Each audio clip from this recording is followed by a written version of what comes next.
இந்த மாதிரி தேங்காய் பால் தண்ணி குழம்பு வச்சு சாதத்துலேயோ சப்பாத்திலேயோ இட்லி தோசைக்கு எல்லாத்துக்குமே நம்ம வந்து ஊற்றி சாப்பிடும்போது அவ்வளோ டேஸ்ட்டாக இருக்குங்க. சிம்பிளான வீட்டில் உள்ள பொருளை வச்சு நம்ம வந்து இந்த தேங்காய் பால் தண்ணி குழம்பு வந்து செஞ்சிடலாங்க. அவ்வளோ டேஸ்ட்டாக இருக்குங்க. இன்றைக்கி வந்து நான் வந்து சாதத்தில் வந்து ஊற்றி சாப்பிட்டேங்க. சூப்பராக இருந்துச்சுங்க. இதே மாதிரி ட்ரை பண்ணி பாருங்களேன். அனைவருக்கும் வணக்கம். நம்முடைய சேனலை சப்ஸ்கிரைப் பண்ண எல்லாருக்குமே வந்து ரொம்ப ரொம்ப வந்து நன்றிங்க. இன்றைக்கி வந்து மதுரை தங்கமிட்டு சமையலில் என்ன பார்க்க போகிறோம்னா சூப்பரான டேஸ்டியான ஒரு தேங்காய் பால் தண்ணி குழம்பு தாங்க. பாருங்கள், இன்றைக்கி வந்து இந்த குழம்பு வந்து மண் சட்டியில் வந்து வைக்க போகிறேங்க. அதுவும் மண் சட்டியில் வச்சு வாசம் என்னமோ தெரியலங்க, ரொம்ப ரொம்ப டேஸ்ட்டாக இருந்துச்சுங்க. பாருங்கள், தேவையான அளவு எண்ணெய் சேர்த்துக்கிட்டேன். எண்ணெய் சேர்த்துட்டு சோம்பும் கடுகும் சேர்த்துக்கிட்டேங்க. நான் வந்து 2 பச்சை மிளகா சேர்த்துருக்கேன். தேவைப்பட்டால் நீங்கள் வந்து காஞ்ச மிளகாவோட சேர்த்துக்கலாங்க. நல்லா இந்த குழம்புக்கு வந்து நல்லா நிறைய சின்ன வெங்காயம் போட்டோம்னா ரொம்ப டேஸ்ட்டாக இருக்குங்க. சின்ன வெங்காயம் போட்டு அது கூட வந்து பூண்டும் சேர்த்துக்கிட்டேங்க. பூண்டு சேர்த்துட்டு நல்லா வதக்கின பின்னாடி கருவேப்பிலை சேர்த்துக்கிட்டேங்க. இந்த குழம்புக்கு வந்து நம்ம வந்து புளியோ எதுவும் சேர்க்க போகிறது கிடையாதுங்க. நல்லா நிறையா ஒரு 3 தக்காளி வந்து சேர்த்துக்கிறலாம். நல்லா பொடிசாக கட் பண்ணி சேர்த்துக்கிறணுங்க. தக்காளி சேர்த்த பின்னாடி நம்ம வந்து உப்பு சேர்த்துக்கலாங்க. அப்போ தான் வந்து தக்காளி எல்லாமே வந்து நல்லா வதங்கி வரணுங்க. சப்போஸ் வந்து சின்ன வெங்காயம் வந்து நான் நிறையா சேர்த்துருக்கேன் பார்த்தீங்களா. சின்ன வெங்காயம் சப்போஸ் இல்லாட்டி கொஞ்சமாக சின்ன வெங்காயம் சேர்த்துட்டு நம்ம வந்து பெரிய வெங்காயம் கூட வந்து பொடிசாக கட் பண்ணி சேர்த்துக்கிறலாங்க. பாருங்கள், வெங்காயம் நல்லா வதங்கின பின்னாடி தேவையான அளவு பெருங்காயத்தூள் வந்து சேர்த்துக்கிட்டேங்க. பெருங்காயத்தூள் சேர்த்த உடனே தக்காளி வந்து நல்லா வதங்கி வரட்டுங்க. இந்த சைடு வந்து ஒரு அரை மூடி வந்து தேங்காய் எடுத்துக்கிட்டேங்க. அது கூட வந்து 1 ஸ்பூன் அளவு வந்து பொட்டுக்கடலையும் 1/4 ஸ்பூன் அளவு வந்து ஜீரகமும் எடுத்துக்கிட்டேங்க.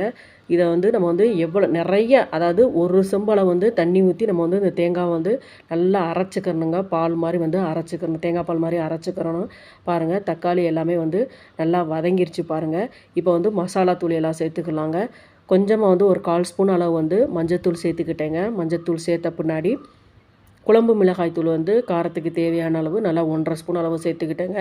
மசாலா வந்து நம்ம வந்து சேர்த்த உடனே அடுப்பை வந்து நம்ம வந்து சிம்மில் வச்சுக்கணுங்க. சிம்மில் வச்சுட்டு நல்லா வெங்காயம் தக்காளி அந்த பூண்டு கூட வந்து அந்த மசாலா வந்து நல்லா மிக்ஸ் பண்ணி விட்டுக்கணுங்க. பாருங்கள், லைட்டாக வந்து எண்ணெய் வந்து மேலே பிரிஞ்சு வருது பார்த்தீங்களா. பாருங்கள், இந்த மாதிரி வந்து நல்லா ஒரு செம்பளம் வந்து நல்லா வந்து பேஸ்ட்டு மாதிரி அரைச்சிட்டு அப்புறம் வந்து நம்ம தேவையான அளவு தண்ணி வந்து நம்ம சேர்த்துக்கிறணுங்க. சேர்த்துட்டு பாருங்கள், மசாலா கூட நல்லா மிக்ஸ் பண்ணிவிட்டு தேங்காய் பாலை வந்து சேர்த்துக்கிறணுங்க. சேர்த்துட்டு இன்னும் கொஞ்சம் நம்ம வந்து தண்ணி சேர்த்துக்கிறணுங்க. ஏன்டா குழம்பு வந்து நல்லா கொதிக்க கொதிக்க வந்து கெட்டி ஆயிருங்க. பொட்டுக்கடலை சேர்த்துருக்கோம் இல்லைங்களா, அதனால தான் நம்மளுக்கு வந்து நிறைய தண்ணி வந்து ஊற்றிக்கிறணுங்க. இப்போ வந்து நம்ம வந்து உப்பு எல்லாம் சரி பார்த்துட்டு பிளேட் போட்டு மூடிடலாங்க. நல்லா கொஞ்சம் ஒரு 5 நிமிஷம் வந்து நல்லா குழம்பு வந்து நல்லா கொதித்து வரட்டுங்க.